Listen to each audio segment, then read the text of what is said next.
This is Radar from the Rete blog coming at you with another edition of Movie Reviews and Observations number 239. A lot of movies here to get through because it's, been the last few weeks. So the first thing I watched was Joker number 2. They call it Joker, Folie d'Ox, whatever they want to call it. And I'm going to tell you this, there's no reason for this movie to be more than 2 hours long, especially when it's very, very boring and not as good as the first one. Those are the biggest things. Too long, boring, not as good as the first one. It was a musical. It was really stupid. No offense, Lady Gaga. She was in that movie. Star is Born, cool, because she's playing a musician. Fine. This one, she's playing a Harley Quinn that's not actually Harley Quinn. And it's just, it's just not that good. Brandon Gleeson was okay as the prison guard, and Zazie Beetz is barely in it, but it's like, again, I know this is separate from the DC universe of movies and separate from Batman, but it was fine with a one-off to be like, yeah, we have a movie about a very specific DC character, but it has nothing to do with the rest. And sorry to Joaquin Phoenix. There's been so many of these movies that you're in, I just don't like them. Then I watched another long movie called It Ends With Us, based on the global best-selling book, Colleen Hoover's book, and it's certified hot, rotten, fresh for some apparent real reason. And we all know what's going on in the news. Blake Lively suing Justin Balboni for misconduct on the set, and he's suing back. And this movie is also about 2 hours plus, like 138, and this is like 130, whatever.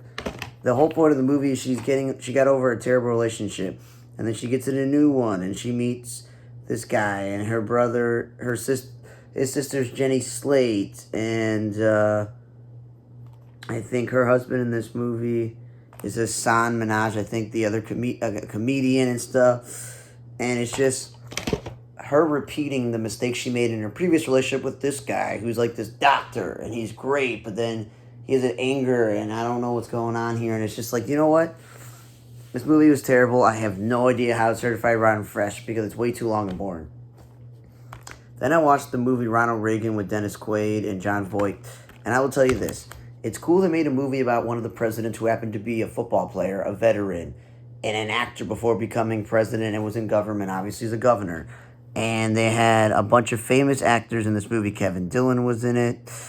You name it. There's a lot of character actors whose faces I remember. David Henry from Wizard of Waverly Place was a young Reagan in this movie.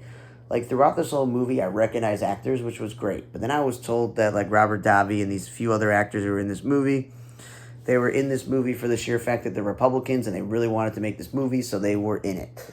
And I will say this, I know I learned a lot, thought it was great, but I did not like the whole narrating from Jon Voight playing a Russian, even though he's not Russian, sort of situation where, it's him telling a story, and yeah, it's a little chronological, but I would rather just like a straight up biopic where it's like his birth and his upbringing and his high school college career and his, going into the military and him acting and all these things like that. But yeah, I think they did a good job of portraying him. Dennis Quaid at this point in his career did a good job at being him. I just don't think like 20, 30 years ago, Dennis Quaid thought, you know what? One day when I'm older, I'm going to be Ronald Reagan in a movie. Like, I don't think he, thought of that. Mark Moses, seen him before. Justin Chatwin, Dan Lauria. There was just, again, a lot of people in this movie that I've seen before, and I'm like, okay, I recognize them, so they really dove right in with this cast of getting actors that I've heard of. Like C. Thomas Howell and Kevin Sorbo. And, again, all these other actors I've seen before. Overall, I learned some new things that I didn't know about Ronald Reagan before. Because, again, like in history books, they just talk about he was this president and he covered, like, the Russian stuff and he was an actor. Blah, blah, blah, blah, blah. It's not like we go in depth in our history books about Ronald Reagan, but not bad. It wasn't terrible, but it was, again, a 2 hour and 20-minute movie, so it was a little bit too long, but that's how biopics go. It's unlike the Austin Butler playing Elvis when it wasn't about Elvis, or these other movies where this actor does a really good job of playing the historical person, but the movies then seems to be more about the other characters. Then I watched the Bike Riders, and again, not a terrible movie and not a great movie. It was like mid, very boring. Tom Hardy is in charge of this biker gang. Austin Butler's a young guy in the biker gang. Jodie Comer falls in love with Austin Butler. You have Michael Shannon, who's in the biker gang, and Norman Reedus, who obviously rides motorcycles, and he's in the biker gang. And this was apparently about the book and the photographer about the Midwestern Motorcycle Club, the Vandals. So it's like based off a true story. So, but again, it's through the storyteller Jodie Comer speaking to this journalist about all the bikers and all the stuff that happened and stuff. And it wasn't terrible. It was an hour 50-something minutes. But again, a little bit dry sometimes for the movie. So not terrible and not awesome, but watchable enough movie with a good supporting cast. And then I watched Furiosa, a Mad Max saga with Anya Taylor-Joy, and Chris Hemsworth. And again, I can't tell you how long this movie was.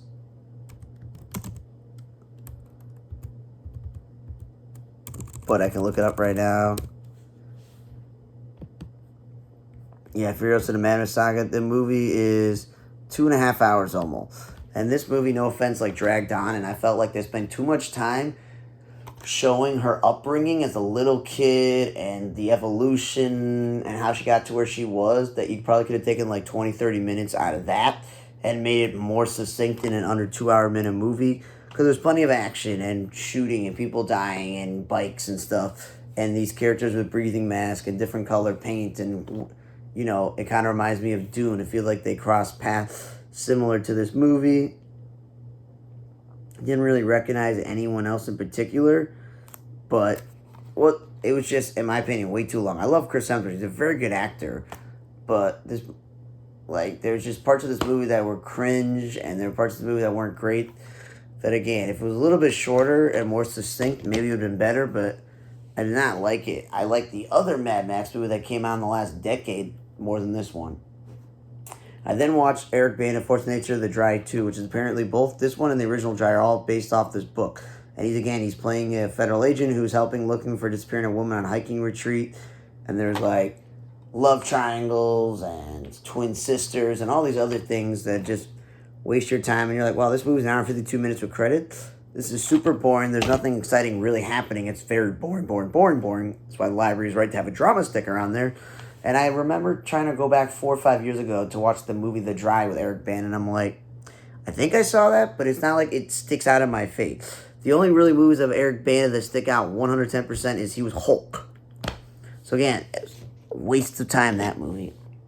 Then I watched Alien Romulus today, and this one was a lot better than the last 3 to 4 Alien movies in the past decade plus that I've seen, some with my dad and some by myself. And I'm like, it's got the whole science fiction thing where it's like a post-apocalyptic thing, or the people living on spaceships or other planets, and like AIs and stuff. And then like in all the Alien movies, there's some sort of creature, no matter if it's like a military outfit or just, in this movie, it was a random group of teenagers or young adults trying to get off the planet they're on and get a ship, and that ship has the alien creature, and most of them, it either kills everyone or impregnates everyone, or some people survive and other people don't survive. So overall, it wasn't as bad as the other ones. It just wasn't as good as it should be.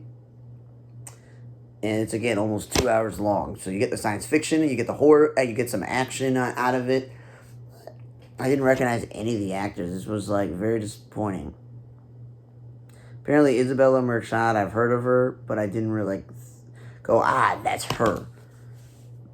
And then tonight, I tried getting the movie About Dry Grasses. It was a Turkish movie where I thought that the subtitles were going for the first 90 minutes to 2 hours, but it was so boring.